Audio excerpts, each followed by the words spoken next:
आलम ज़ुबान पर आपको खुश आमदीद।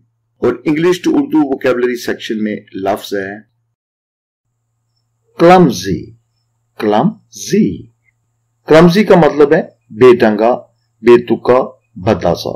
कोई भी चीज अगर कोई बेढंगी सी हो या नजरों को अच्छी न लगती हो तो उसको कहते हैं clumsy. For example, he was wearing a very clumsy dress. उसने एक बहुत ही बेढंगा सा, बेतुका सा लिबास पहना हुआ था। Some of the fashion these days look very clumsy. आजकल के कुछ फैशन ऐसे हैं जो कि बहुत ही बेतुके से लगते हैं, बेढंगे से लगते हैं। He was looking such a clumsy boy that everybody laughed at him.